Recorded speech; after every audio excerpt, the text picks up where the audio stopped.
Good day, I'm Theodore Henry, and this is your JIS News for Friday, September 29, 2023. Cabinet has approved $30 million or approximately $4.6 billion to support key areas of the transformation and modernization process within the education sector. The funds will go toward the strengthening of school governance systems as well as fostering the development of science, technology, engineering, and mathematics STEM infrastructure. In addition, focus will be placed on visual and performing arts at the secondary school level, information and communications technology, ICT support, and the quality of early childhood and higher education.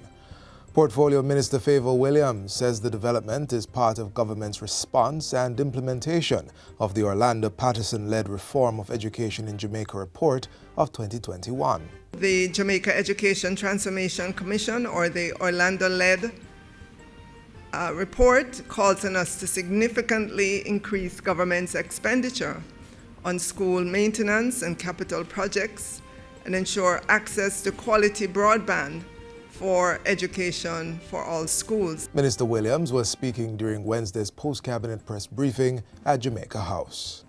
Still on education, 109 additional teachers have joined the school system. This brings the number of new teachers who have entered the system since the start of the new school year to 1,264. Portfolio Minister Favour Williams says the process to fill remaining vacancies continues. She also expressed gratitude to new and ongoing teachers in the education sector for their commitment to nation building. I want to say welcome again to new and in-service teachers. Thank you for your continued commitment to nation building. In other news, 1,200 vector control workers have been mobilized to deal with the current dengue outbreak. Health and Wellness Minister Dr. Christopher Tufton says the workers will be deployed to high-risk communities across the island. Dr. Tufton says fogging schedules have been issued and activities taking place 7 days per week in the mornings and evenings. Health Minister Dr. Christopher Tufton is urging householders and business operators to accommodate the vector control workers. They should be uniformed. They should have identification. Please allow them to work with you. And please do not, as has been the case in the past, threaten them, throw stones at them, abuse them because you don't like the fact that they're fogging the community or that they need access to help you to protect yourself. Because ultimately, they're there for you. So I want to make an appeal to Jamaicans to cooperate with them. The ministry says work is also taking place to prevent infection in schools with the supply of drum covers and the removal of bulky waste. Even as the government is carrying out dengue mitigation activities, Director of Health Services Planning and Integration, Dr. Nadine Williams, is urging persons to monitor water storage containers for mosquito breeding and to destroy or treat these sites.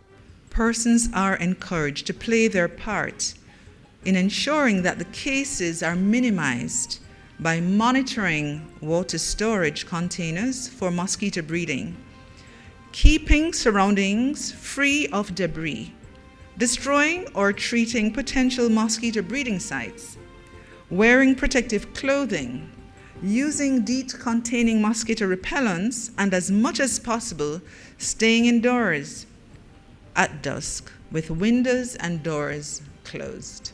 Dr. Williams was updating the nation on Wednesday at the weekly post-cabinet press briefing. The Aedes aegypti mosquito, which transmits the dengue virus, breeds in anything that can hold water, such as drums, tires, buckets, animal feeding trays, and watering containers, as well as improperly discarded garbage. And the St. James Municipal Corporation has donated a fogging machine to the St. James Public Health Department to bolster mosquito eradication activities in communities across the parish. The machine was acquired at a cost of approximately $350,000. Deputy Mayor of Montego Bay, Councillor Richard Vernon, said the corporation saw it fit to assist the health department in preventing an outbreak in the parish. And finally, the government is endorsing a 10-year Smart City roadmap for New Kingston.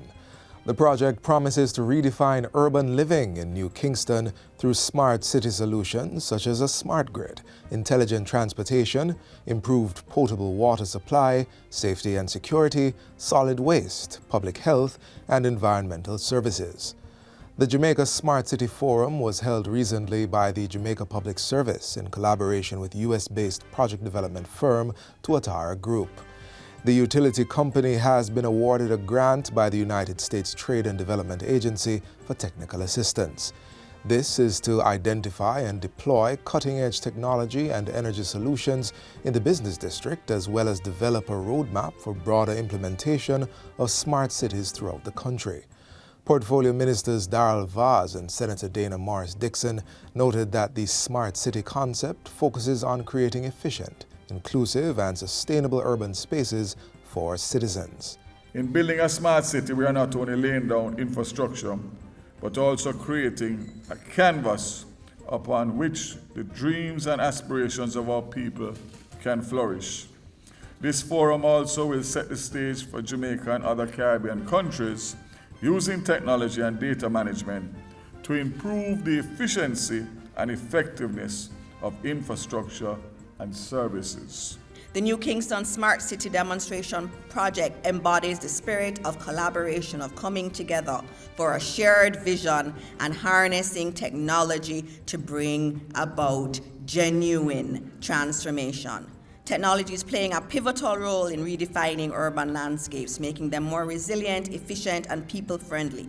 Meanwhile, President and Chief Executive Officer of JPS, Steve Berberick, says the company has been investing in the new Kingston space with the rollout of smart meters and smart LED streetlights, among other solutions. These individual contributions are great, but now I think it's time to take a bigger step to really think about the vision of what a smart city looks like. It's time to join and connect the dots across industries. It's time to put to work the Internet of Things. From communications to urban development to personal security, everything can be smartly handled. And that's it for JIS News today. I'm Theodore Henry. Thanks for watching.